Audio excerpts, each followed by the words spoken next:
weirdness of the FA Cup and obviously the whole Liverpool experience.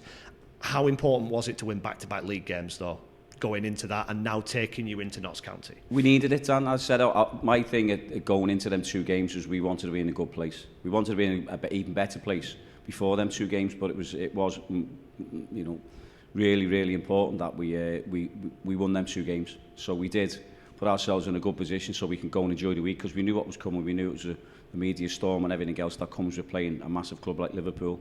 And it was a really enjoyable week, but we had to be in that position to go in there to enjoy that week and enjoy the occasion. How much of a difference does it make stringing results together? I think it was October, wasn't it, when you won 3 league games on the bounce and the league table looked very different. But I guess when it goes the other way, you can quickly slide back down those places. You can, but as I said, I'm always positive, so I'm always looking at, well, what we got out the game. Did we get the 3 points? If we didn't, it was a draw, whatever that is, and how to be positive and how to take that forward, because you're only as good as your last game. And our last game was at Anfield, so that's fact, you know, and it was against a world-class opposition. Yeah, you can say it was a weakened side, but like some weakened team now. And the lads give a good account of themselves. You're going into back to the league, and you can look at the league games that we played, you know, the Colchester and Grimsby. The lads were fantastic, that done the job there. So that has put us in really, really good stead now going into the Notts County game now. We touched on this after the Liverpool game, the things you did well against an opposition of that calibre. How much do you think that can help you playing against League Two teams? Can you say to them, if you can do this against Darwin Núñez, then I hope you can do it against the League Two forward? Well, it is. So we spoke about that. We have recently and said, you know, is it a mindset? What is it? What got you in that state of mind? What got you in that position?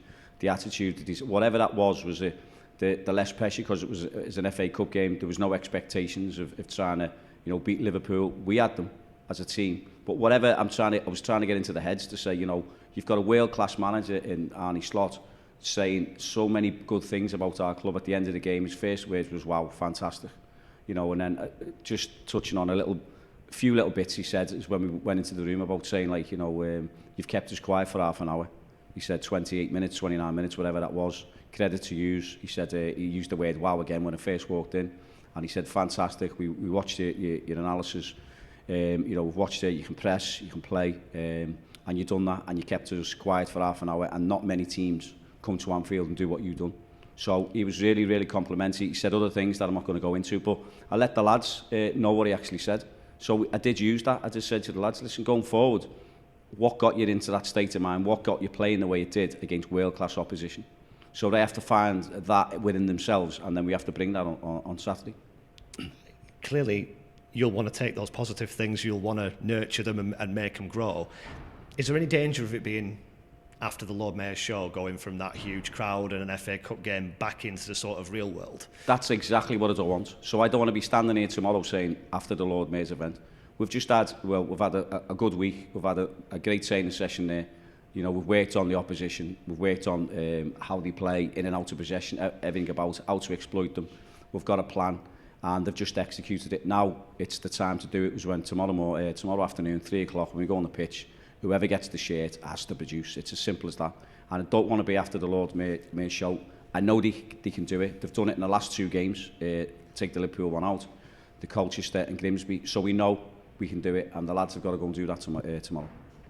Do you think you play better against the better teams in the league? I think your record this season, I think it's only twice you've won against a team from the bottom half, or started the day in the bottom half of the table. Yeah, I think so. I think they it's always, I wouldn't say take care of itself. You still need to work on the opposition, have a plan and everything else. But I think because maybe they're in the top end, because it's more of a challenge, I don't know what that is. You know, you try and put your finger on it and you can't. It's like what I said about December. Historically, since we've been here, I've been in at this club for the 8 seasons I've been here. We've always had a bad December, and I don't know why. And you can never put your finger on it, no matter what personnel we've had here and the lads that have moved on. So it might be the opposition, it might be, you know, they're up for the fight a bit more. I don't know what that is, because we sort of don't change the way we go about it. We don't change the way we speak to the players. That doesn't change. So, you know, if it is top-end opposition that gets them up for the fight, then hopefully that comes tomorrow. And I guess with Notts County, a team that are in pretty good nick at the moment, I think they've won 4 of the last 5 games or something. Yeah. Is that a challenge that appeals, therefore? They've won 1 out of 2 as well, Dan.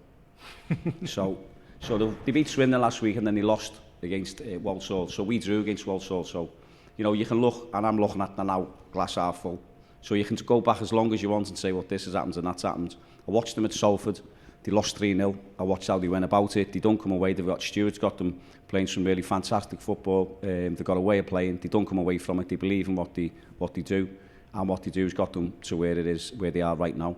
So we'll have to have a game plan for that, in and out of possession, which we have. And like I said, we've worked on it all week, and today was really good, seeing the signs of that. But the acid test is tomorrow. They have to do it tomorrow. When your opponents lose games, like you're referring to there, how much do you take from what the other team does successfully? Or is it just all about what you're capable of? Can you sort of take inspiration from what other teams do? You can, but you've got to do what they've just done. So you can see the weaknesses, you can see how other teams went about it, you can see how they lost the game, you can see how they won a game. So when you're looking at how they lost the game and how you can do the same things, then you need the personnel to do that. So at the moment, they just have an off day. Was the opposition, a 1v1 opponent, better than them on the day? We collectively as a team, we'd be better on the day. So you have to look at the bigger picture and come up with some plan to try and execute that yourself with the individual and the team.